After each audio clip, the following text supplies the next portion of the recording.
नमस्कार, बहुत स्वागत आप सभी का। आप देख रहे हैं भारत की खबर। मैं हूं सौरभ शर्मा। मेरे साथ हैं रोज की तरह इंडिया टीवी के पॉलिटिकल एडिटर देवेंद्र पराशर। देवेंद्र, बहुत स्वागत है आपका। राहुल गांधी का कल का भाषण बड़ा वायरल है, हर जगह पहुंच गया, दुनिया में कोने कोने पहुंच गया। राहुल गांधी ने जिन शब्दों में जैसे उन्होंने मजाक उड़ाया, मखौल उड़ाया, प्रधानमंत्री के बारे में जो कहा, उनकी विदेश नीति के बारे में इटली तक पहुंच गए, मेलोनी जी तक पहुंच गए, और गृह मंत्री के लिए जो शब्द बोले, आरएसएस का चित्रण जिन शब्दों में किया, वो सब कुछ ऐसा वो पहली बार नहीं कर रहे हैं, लेकिन हर डिग्री उनकी हर बार थोड़ी बढ़ती जाती है। अब उस डिग्री को कोई आदमी जो है मखौल उड़ाना कह सकता है, कोई फूहड़ता कह रहा है, उसका बहुत क्रिटिसिज्म हो रहा है। उन्होंने जो कुछ कल कहा, हो सकता है उनके एक समर्थक वर्ग में वो अच्छा भी लगा हो किसी को, लेकिन ज़्यादा ये हम सुन रहे हैं कि वो राहुल जी की कॉमेडी बैकफायर कर गई। अभी हमें ज़्यादातर लोगों से बात करने में ऐसा ही पता चल रहा है। देवेंद्र जी बताएंगे ज़्यादा इसमें नेताओं की दुनिया में जो है राहुल गांधी के भाषण की कैसे चर्चा की जा रही है, और क्या राहुल गांधी ने अपना नुकसान ही किया। कल ये सब कुछ ना होता तो उन्हीं के लिए अच्छा होता, इसकी बात करेंगे। कल 15 अगस्त है। 15 अगस्त पर प्रधानमंत्री नरेंद्र मोदी के भाषण में क्या नया होगा, देवेंद्र से हम ये भी पूछेंगे। लेकिन पहले जरा इसकी बात कर लें, राहुल गांधी किस किस कलर के रिएक्शंस देखने को मिल रहे हैं, पहले तो ये बताइए। सबसे पहले इसमें कांग्रेस पार्टी की अगर बात कर लें सौरभ, तो कांग्रेस के भीतर एक चीज़ ये है कि राहुल जी ने जो किया वो तो ठीक था, संदीप दीक्षित ने जो कर दिया वो गड़बड़ कर दिया। मेलोनी वाला बात, मेलोनी वाले बात कि अगर वो नहीं होता तो कांग्रेस के लोग वो मान रहे हैं कि वो अच्छा था, और डिप्लोमेसी को लेकर बार बार अटैक करते हैं, तो उसको विजुलाइज भी करके दिखा दिया। तो मजाक तो उड़ाते ही हैं वो, तो उस मजाक उड़ाने के लिहाज से उसको और अगर विजुअल इम्पैक्ट के साथ अगर उसको पेश किया गया तो कांग्रेस के लोग ये मान रहे हैं कि वो अच्छा था। लेकिन संदीप दीक्षित पे कुछ भी बोलना नहीं है, और वो पार्टी के लोग भी मान रहे हैं कि ये गड़बड़ था, ये गैर ज़रूरी था, इसने किरकिरी कराई है। लेकिन ज़्यादातर अब ये भी समझा जा सकता है क्योंकि राहुल गांधी ने उतना किया, खुलकर किया, कॉन्फिडेंस के साथ किया, तो कांग्रेस में इतनी कैसे ये कांग्रेस के नेताओं में हिम्मत की वो ये कहें कि दबी जुबान में से कि नहीं, ये तो गड़बड़ कर दिया, ये तो नहीं होना चाहिए था। लेकिन जो एलाइज हैं वो एकदम से मान रहे हैं कि ये गड़बड़ है, इसमें हमें फ़ायदा नहीं, हमें नुकसान है। उनका ये मानना है कि जो हमारे वोटर्स हैं ऑलरेडी, जो अंधभक्त जो किसी भी कैटेगरी के होते हैं कि पार्टी के साथ आप जुड़े हुए हैं, तो जो अंधभक्त वाली कैटेगरी के हैं उनको तो बहुत अच्छा लगेगा ही, लेकिन वो तो वैसे भी आपके साथ हैं। आपको वैसे को खींच कर लेकर आना है जो या तो बीजेपी की तरफ हो या जो फ्लोटिंग वोटर्स हो, तो उसके लिए ये पर्पस। मतलब बाय एंड लार्ज कांग्रेस के लोगों में संदीप दीक्षित ने जो किया उसको छोड़ दें तो राहुल गांधी के आचरण में कुछ गलत नहीं दिखता उनको, से मतलब बहुत नहीं दिख रहा। हाँ, वो मोटे तौर पे वो मान के चल रहे हैं कि ठीक था, और जो हमारी पॉलिसी है जिस लाइन पर हम लोग जा रहे हैं उसके हिसाब से ठीक था। दूसरा, राहुल गांधी केस को अगर आप देखें तो वो इस तरह का व्यवहार तो लगातार 2014 से करते ही रहे हैं, हमेशा ही इसी, चाहे वो चौकीदार चोर है या उस तरह की चीज़ों को लेकर आप देखें, बार बार ये कहना है कि गुब्बारा फूट गया है, अब ये ख़त्म पहली बार तो कर नहीं रहे, कई बार ख़त्म कर चुके हैं। तो वो लाइन राहुल गांधी के उसी लाइन के हिसाब से है। और वो बंद कमरे में भी जब बात करते हैं तो कांग्रेस के नेता ये बताते हैं कि पीएम मोदी के बारे में, बीजेपी के बारे में वो इसी तरह के तेवर के साथ बात करते हैं।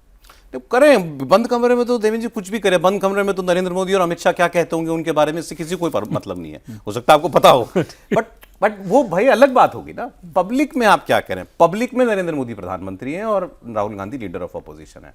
कल को अगर अमित शाह और राहुल गांधी किसी भी तरीके से कुछ ऐसे तू तड़ाक कर ले राहुल गांधी के लिए तो अच्छा नहीं लगेगा ना। लेकिन कभी नाच तक किया, मुझे लगता है कभी वो दिन कभी आएगा। हाँ, एटलीस्ट जैसे मान लीजिए कि बीजेपी का कोई नीचे का नेता कोई बोले, कोई वैसा सांसद, कोई वैसा नेता कुछ बोले जो कि अभद्र टिप्पणियां इधर से भी होती हैं, लेकिन बीजेपी के टॉप लीडरशिप की तरफ से एक बार भी ऐसा हो ये नहीं होता। दूसरी चीज की वो सीधे करेक्ट किया जाता है। और तीसरी चीज जो सौरभ सबसे ज्यादा इंपॉर्टेंट है कि जब भी आप पर्सनल अटैक करते हैं पॉलिटिकल मंच से भी, तो वो बैकफायर करता है। जैसे बीजेपी के लोगों ने भी जब कभी कभी पर्सनल अटैक किया, जैसे सोनिया गांधी को जब विदेशी मूल को लेके तब लालकृष्ण आडवाणी, सुषमा स्वराज के दौर में इतनी सारी चीज़ें कही जाती थी, वो अच्छा नहीं जाता था नीचे। जैसे इस बार भी निशिकांत दुबे ने इंदिरा गांधी के लिए जो कहा, हाँ, वो बहुत वल्गर है। बिल्कुल बिल्कुल, उसमें मतलब एकदम अजीब ही मुझे तो लगा, मैं तो उम्मीद कर रहा था कि बीजेपी से कोई उनको टोके और वो ट्वीट डिलीट करवाए। और एक बार और आपको याद होगा कि पीएम मोदी ने जो कहा था शशि थरूर को लेके, उनकी सुनंदा के बारे में, बेसिकली वो एक स्कैम के बारे में बताना चाह रहे थे, ठीक।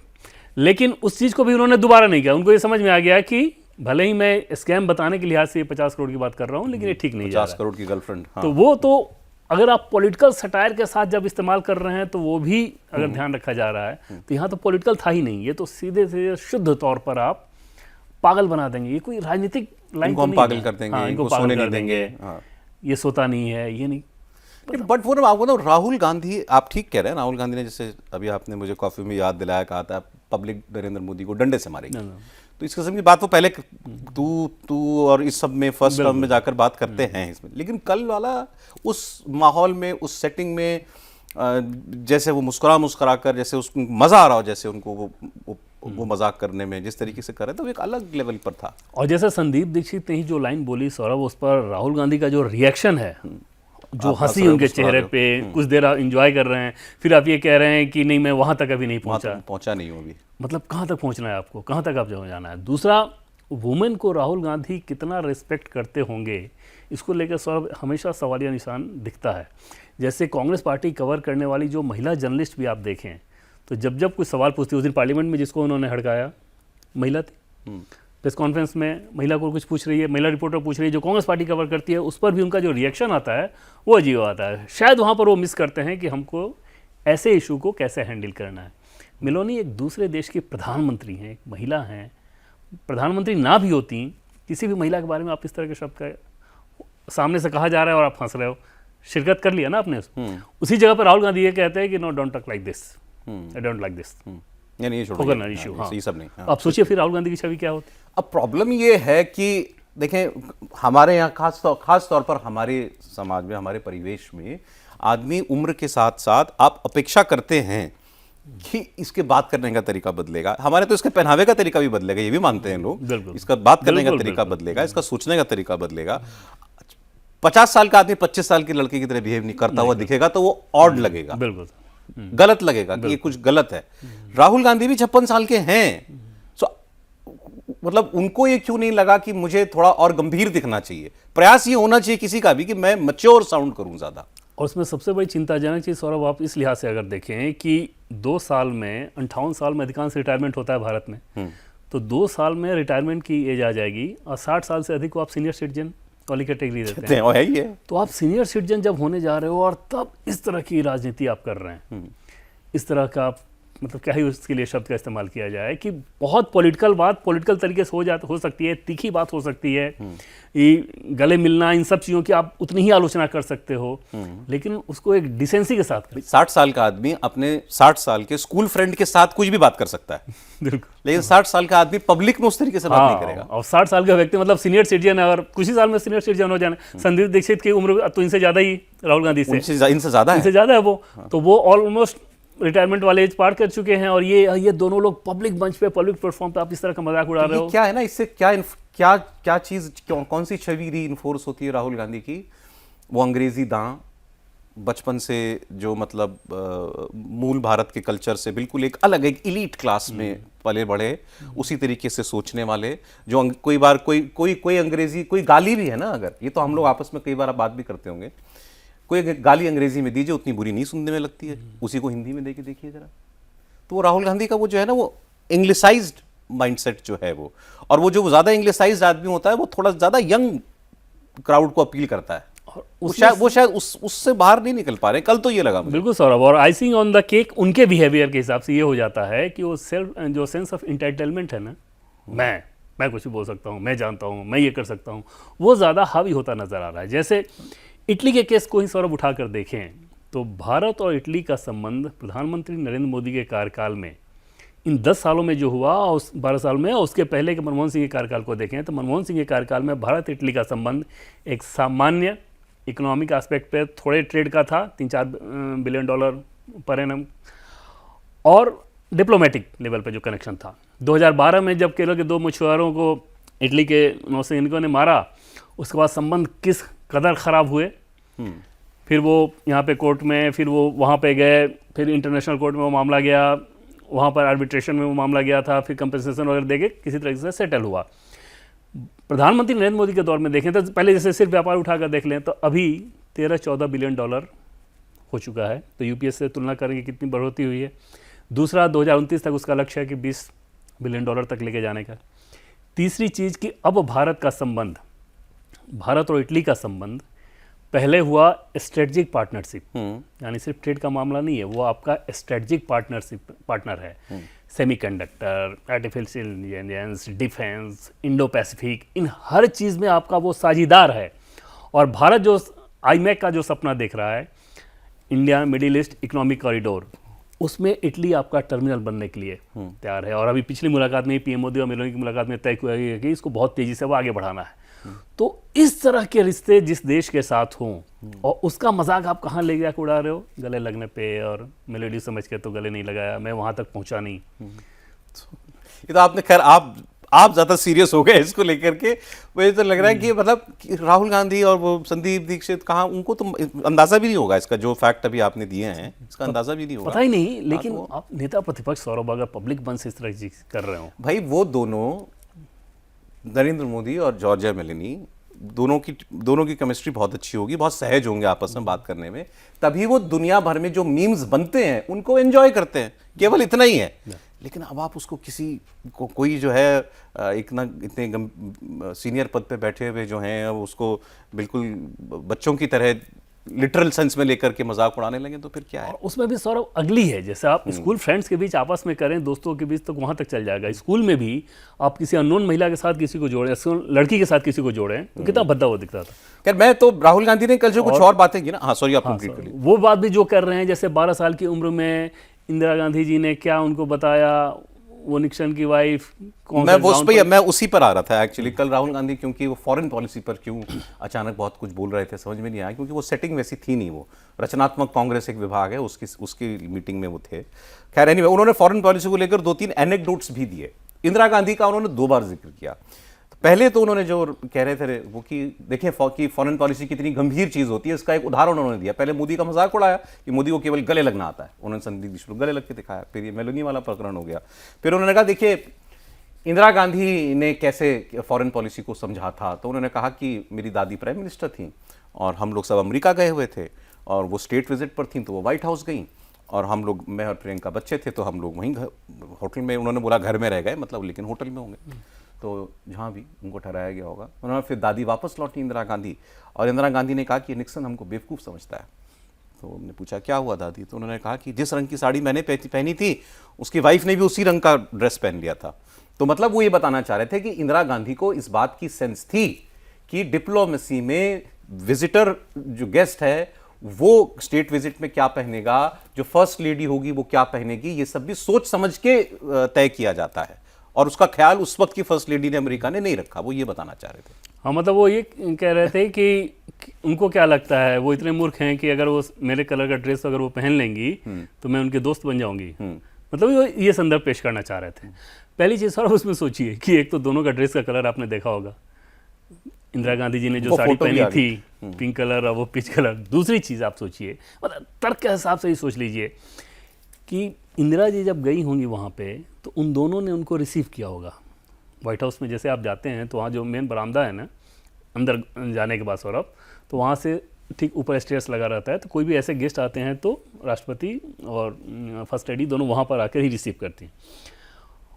वहाँ रिसीव किया होगा तो जाहिर तौर पे वो तो तैयार होकर ही वहाँ खड़ी होंगी, उनको तो नहीं पता होगा कि इंदिरा जी कौन सी साड़ी है। हाँ, अब लेकिन आप इस तरह की कहानियां कहना, आपकी उम्र 12 साल है, उस समय आप इस तरह की, मुझे उस पर ज़्यादा अटपटा देवेंद्र ये लगा कि राहुल जी को ये भी कोई नहीं समझा रहा है कि ये बार बार पापा दादी ये शब्द कहना, बार बार वो इन्वोक करना, आप उसी को ज़्यादा रीइंफोर्स करते हो। फिर वो एंटाइटल्ड वाली बात, मतलब कि आप जैसे राजसी परिवार में पैदा हुए हैं, प्रधानमंत्रियों के घर में पैदा हुए हैं, ये भी तो खटकता है ना बार बार उस बात को। और इस रूप में आप सोचिए तो इंदिरा गांधी के समझ पे भी वो सवाल खड़े कर रहे हैं इस रूप में कि क्या इंदिरा गांधी अमेरिकी पॉलिसी को ये समझती होंगी कि अमेरिका को अगर भारत के साथ रिश्ते ठीक करना है तो अमेरिकी इतनी ना समझ है कि उससे ड्रेस मैच करके रिश्ते ठीक। अब उन्होंने जैसे आप आज के जो दुनिया में हो रहा है उसका उदाहरण उन्होंने दिया कि अगर इंदिरा गांधी होती तो हम अपने रिश्तों का कैसे इस्तेमाल करते। तो हम अमेरिका के भी दोस्त हैं और हम ईरान के भी दोस्त हैं, तो हम दोनों की दोस्ती कराते, और ये बाजी ले गया पाकिस्तान। ये बात उन्होंने कहा। तो किसी ने लिखा हुआ था, एक्स पर एक सीनियर कोई एक सज्जन थे, उन्होंने पोस्ट किया था। मैंने कहा हाँ ये बात तो सोचने लायक है। उन्होंने कहा कि आप सोचिए फॉरेन पॉलिसी किसी भी देश की, किसी भी, वो मतलब कभी आप कभी आपको उसमें बहुत जर्क्स नहीं दिखाई देंगे। कब ट्रंप जैसा आदमी आ जाए तो वो कुछ भी कर सकता है, अदरवाइज वो जर्क्स के साथ नहीं चलती है, नी जर्क रिएक्शंस नहीं होते। मेरे 5 साल मैं इजराइल का दोस्त, मेरे 5 साल में ईरान का दोस्त, ऐसे नहीं होता। थोड़ा बहुत आइडियोलॉजी के हिसाब से, समसामयिक विषयों के परिस्थितियों के हिसाब से आप थोड़ा बहुत करते हैं, उसमें कभी डिटूर हो जाएगा, कुछ हो जाएगा। बाय एंड लार्ज उसकी एक दिशा होती है। राहुल गांधी कह रहे हैं कि हमको पाकिस्तान का रोल अदा करना चाहिए था।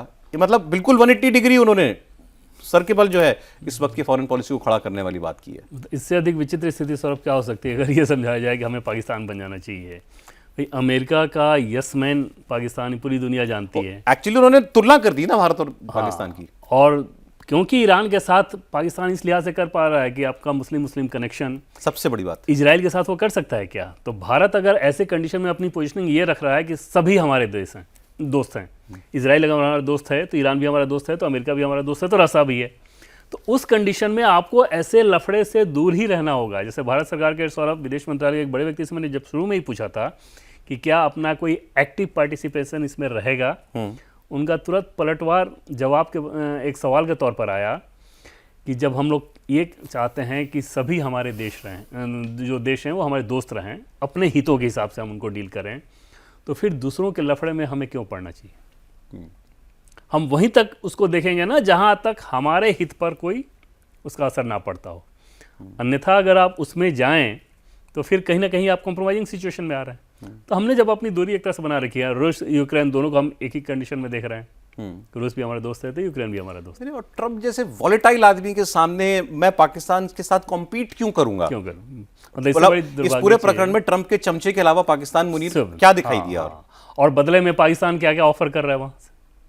प्लस पाकिस्तान की ज्योग्राफिकल स्थिति, ईरान उसका पड़ोसी है, लैंड बॉर्डर है उसका ईरान के साथ, मुस्लिम कनेक्शन है, मुस्लिम वर्ल्ड सारा उसमें उससे इफेक्टेड है, सारी बहुत सारी चीजें थी। बट राहुल गांधी ने उसको मतलब उन्होंने सवाल उठाए नरेंद्र मोदी की फॉरेन पॉलिसी पे, लेकिन उन्होंने बात करने का मौका दिया उनकी विदेश नीति की समझ पे कि इस इतने बड़े क्राइसिस को लेकर के उनकी सोच क्या है। और इन सब चीज़ों को लेकिन सौरभ अगर आप देखेंगे अपोजिशन के लीडर के तौर पे बोल भी रहे हैं तो उसमें कोई ठीक है, आप जो भी सोचें, आप आपकी एक लाइन हो सकती है, आप सोच सकते हैं, जो तरीका था और जो कंटेंट था वो आपका वोट बढ़ाने वाला नहीं है। आप खुश हो सकते हैं, आपके समर्थक वहाँ पे थे, वो तालियां बजा देंगे। बीजेपी वालों को तो बताइए थोड़ा, बीजेपी के टॉप लेवल पर क्या कहा? जैसे बीजेपी में पहले जब राहुल गांधी के बोलने के बाद पहली चीज़ ये आई थी जो एक तरह से कम्युनिकेट किया गया कि बीजेपी में भी बयानवीर सब हैं कि उठपटांग कुछ ना कुछ कर ही दें। तो उसमें यह था कि किसी को इसमें कुछ बोलने की ज़रूरत नहीं है, जो उन्होंने किया वो जनता देख रही है, जनता सुन रही है। उसके बाद एक महिला सांसद, युवा सांसद जो हैं बांसुरी स्वराज, उनका एक रिएक्शन दिया गया और पहले जो बड़े नेता हैं वो उसको रोके। फिर आज शाम से सभी बड़े नेताओं ने, लेकिन उसमें भी कॉशस अप्रोच, राहुल गांधी हताशा, कुंठा या इस तरह की चीज। नड्डा जी का कल आ गया था तो नड्डा जी का बहुत शार्प था, लेकिन उसमें भाषा बिल्कुल सही वही कह रहे हैं कि उसमें ये नहीं था कि दुर्भाग्य है कि ये लीडर ऑफ अपोजिशन है। हाँ, इस तरह की लाइन पर ही हताशा कुंठा दिखा रहे हैं, दुर्भाग्य, एलओपी ऐसा नहीं होना चाहिए, इस तरह के लाइन पर ही पार्टी गई कि ऐसा ना हो कि उत्साह में आकर उधर से फिर कुछ उठपटांग इधर आ जाए तो फिर लेवल प्लेइंग फील्ड हो जाए दोनों का। चलिए, अब उत्साह में कैसे कैसे काम हो जाते हैं इसका एक उदाहरण मैं आपको इधर बीजेपी का देता हूं। मैं, आपने भी कल से खूब चर्चा सुन ली होगी, किसने आइडिया दिया, कि क्यों किया गया, किसी ने सोचा कि नहीं इसके बारे में, किसी ने, कौन था सलाह देने वाला? ये बार काउंसिल ऑफ इंडिया के चेयरमैन मनन मिश्रा, इन्होंने क्या किया, नालसार यूनिवर्सिटी में कंट्रोवर्सी चल रही थी। नालसार यूनिवर्सिटी हमारे देश की बहुत बड़ी लॉ यूनिवर्सिटी है और उसके अंदर उनकी दीक्षांत समारोह में chief justice of India justice Suryakant वो जाने वाले थे एज चीफ गेस्ट। तो वहाँ कुछ स्टूडेंट्स ने इस पर ऐतराज़ किया फॉर वट एवर रीज़न, कुछ युवाओं ने उस पर ऐतराज़ किया कि हम उनके हाथ से अपनी डिग्री नहीं लेना चाहते। कोई आइडियोलॉजी की बात हो सकती है या उनके फैसलों से कुछ नाराज़गी होगी, कुछ भी हो, ये उनका राइट है। लेकिन ये कितने लोग होंगे? कुछ लोग होंगे जो वहाँ थोड़ा नेता टाइप होंगे उनमें से। अब बार काउंसिल ऑफ इंडिया जो एक तरीके से पूरे देश की लॉयर्स की एपेक्स बॉडी है, वो ये फैसला करती है चिट्ठी जारी करके कि 2026 नालसार यूनिवर्सिटी के बैच से जितने लड़के लड़कियां पास आउट हो रहे हैं, किसी को भी वकील के तौर पर किसी भी राज्य में काम नहीं मिलेगा। ब्लैंकेट बैन हर राज्य में 2026 के पूरे बैच के लिए। यह बेसिर पैर की बात थी। यह चिट्ठी जारी होती है, रात में ही वापस ले ली जाती है। अब वो दावा कर रहे हैं केवल 45 मिनट के लिए या 50 मिनट के लिए ही हम यह आदेश जारी हुआ था और ये कैसे आज जारी हो गया। मनन मिश्रा कह रहे हैं हम इसकी जांच करेंगे। चलिए, इतना भी हुआ तो चलिए वो है, खैर है। फिर इसमें कूदते हैं कॉकरोच जनता पार्टी वाले लोग। तो अभिजीत दीप के लिखते हैं कि अगला इस्तीफा अब मनन मिश्रा का होगा। ये राज्यसभा के सांसद हैं भाई बीजेपी के। अरे कोई ऐसे सामने तुम्हारे जो है अगर लाल वो देख करके खड़ा हो गया है तो बचो ना उससे। वो दौड़ के उसके ऊपर अब उसको उन्होंने पकड़ा जा करके लाल कपड़े को, मनन मिश्रा। उन्होंने कहा कि अभिजीत दीपके और सौरभ दास मैं उन तक कम्युनिकेट कराऊंगा कि मैं और आप तो सेम पेज पे हैं। तो कॉकरोच जनता पार्टी, बीजेपी का सांसद कह रहा है कि कॉकरोच जनता पार्टी और हम सेम पेज पे हैं।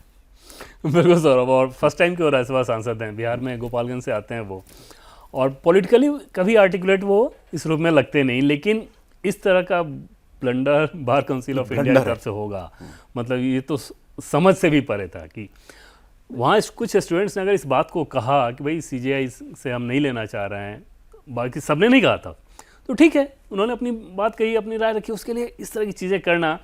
सीजेआई शॉक्ड कि ये क्या लेटर आ गया। सीजेआई कह रहे हैं कि वो मेरे और बच्चों के बीच की बात है, तुम कौन होते हो? तुम कौन होते हो? बीजेपी वाले शॉक्ड कि ये क्या आ गया। सरकार के बड़े बड़े लोग शॉक्ड कि ये किसने कह दिया, ये क्या करा दिया।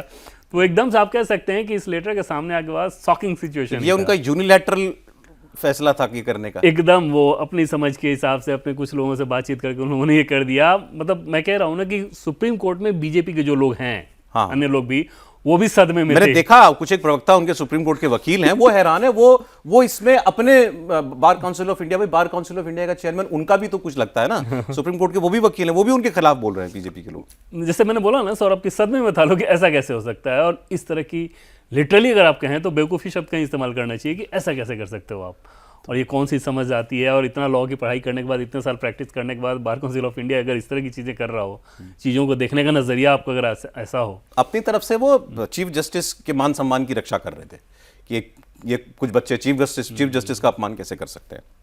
हाँ, लेकिन उसमें ये पता होना चाहिए ना कि भाई अगर उन स्टूडेंट्स ने अपनी कोई एक राय रखी, उनका कुछ ओपिनियन था, तो यूनिवर्सिटी अपना देख रहा है, उसमें आपको क्यों पढ़ने की ज़रूरत है। सीजीआई अपना देख रहे हैं, वो ज़बरदस्ती क्या नहीं करते हैं कि काइंड ऑफ चमचागिरी करने के लिहाज से कि चलो सीजीआई को कुछ ऐसा कर दिया जाए कि बड़े गदगद हो जाएंगे, उसी तरीके से इसको देखा गया। यार वो बहुत ही विचित्र ये सारा प्रकरण था। अब देवेंद्र से मंत्री पूछ लें कि कल प्रधानमंत्री के भाषण के बारे में कोई इंसाइट उनको मिल पाई है कि नहीं मिल पाई है, अपेक्षाएं क्या हैं कल के प्रधानमंत्री के भाषण से? जैसे सौरभ, इतना कुछ चल रहा है ना, देश और दुनिया दोनों ही जगह अगर आप देखें तो उसमें निश्चित तौर पे कई सारे इश्यूज़ हैं जिस पर प्रधानमंत्री बहुत ढंग से इस पर बोलना चाहेंगे।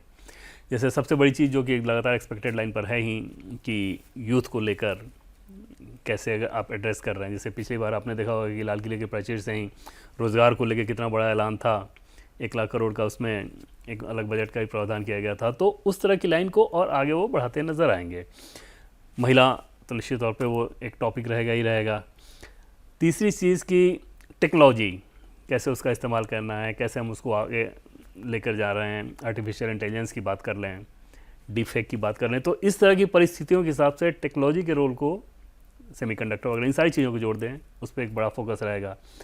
अंतर्राष्ट्रीय परिस्थिति के हिसाब से देखें तो वो जो ऊर्जा को लेकर एक समस्या थी, या ऊर्जा जो हम लोग या है, या उसको जैसे हम लोग हैंडल कर रहे हैं, तो हमारा अप्रोच ऊर्जा को लेकर, एनर्जी सिक्योरिटी को लेकर क्या कुछ होना चाहिए।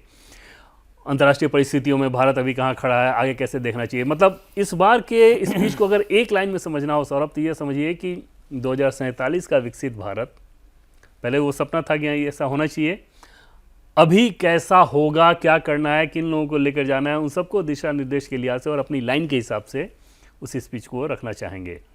ये समझा जा रहा है कि ये उम्मीद की जा रही है, क्योंकि अभी की जैसे यूथ के हिसाब से सौरभ सबसे ज़्यादा हम लोग बात कर रहे हैं कि अभी का जो यूथ होगा 2047 में, आज के जो जेनजी और ये जो यूथ हैं यही देश चला रहे होंगे, कमान उनके हाथ में होगी। बिल्कुल।